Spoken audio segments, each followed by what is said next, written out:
It is February 15th, and this is the second software trial of the day. The debugging code that I put in seems to have has shown me that things are working the way that I wanted them to, or the way that I programmed them to, I guess. The motor is still pretty jerky, and I'm taking more current than I want to be. So the idea here is that I've added an extra speed in between each of the existing speeds. Not that it's a slower or faster, but the pulses are spaced further apart, so perhaps the torque will be a little lower. And if the pulses are spaced more, then perhaps we can have it be a little less jerky, even if the torque is a little bit lower. So I've got my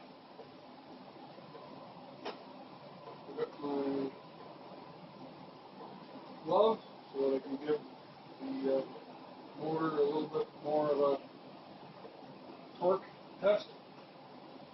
And I see absolutely no output from the Arduino. And I don't know that that's the problem. I suspect it's not the problem, because that's the only thing that I've done. I increased the size of everything that I was doing. Okay, so this looks like it will run. Excellent. Let's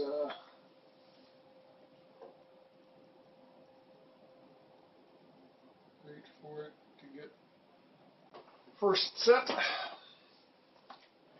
And I will turn it on. We will go through the speeds. I'll read off the currents, and then I'll put a load on the motor, and we will do it again.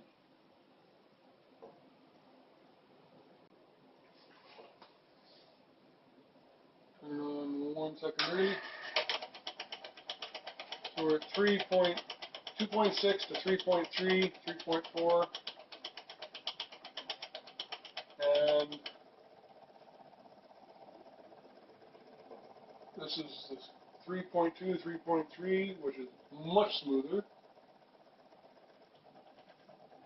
So this is jerky 3.3 to 3.4,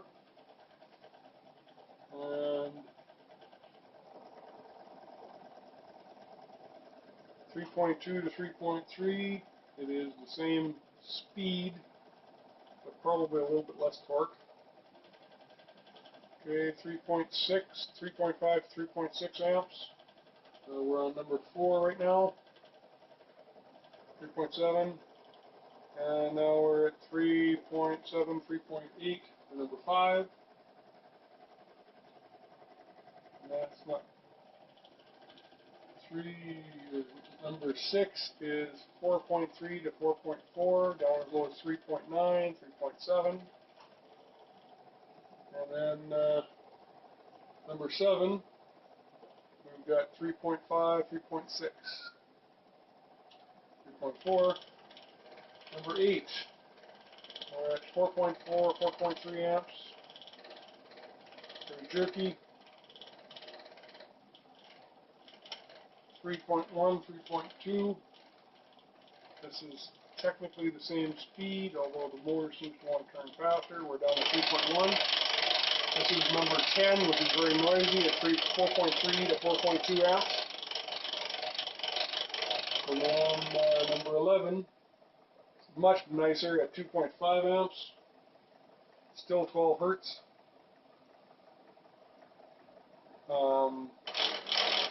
Here we have number 12 at 20 hertz, almost 5 amps, 4.2 to 5 amps. And then 13, we're at the same frequency, but it's 2.2 to 3.5 amps, much nicer. And then we have 60 hertz, which we've only got one of these. And I'll put a load on it when it's going to slow down. 2.5, 2.7, 2.8, but it's got torque and it turns. This is smoother, but has almost no torque, I have the lead off on it in order for it to move. So I was taking 3.2 amps, now I'm reading 2.9. This has got more, this is at 3 amps, and it's got torque, it is moving. This is number 3, and it doesn't, I can hold it at 3 amps, and if it's turning, it's 2.9 amps. So this is number 4, again 3.2, 3.3 amps, it's got some torque, it is moving, but it's jerky. Number 5, 3.4, 3.5 amps, I can hold it easily, but it does turn a lot more smoothly. Number 5, we're at 3.7, 3.6, 4.2, bouncing all over the place, but it's got torque. And then 2.8, 2.9 amps on number 7, again much smoother, but it has no torque. Okay, we're coming up to number 8, 3.8, 4.0 amps. We're at 8.5 hertz, and it has got some torque, 4 amps. And then 2.9 to 3 amps, 8.5 hertz, but it's really easy to solve it. This is the jerky 110, but it's got torque, 3.9 amps, pretty continuous. And this is the same with much lower torque, 2.3 amps. So we can adjust how much current we're taking. This is the 20 hertz, number 12, 4.6 amps. It's got good current, good torque, 4.5. It's 2 times rated current though.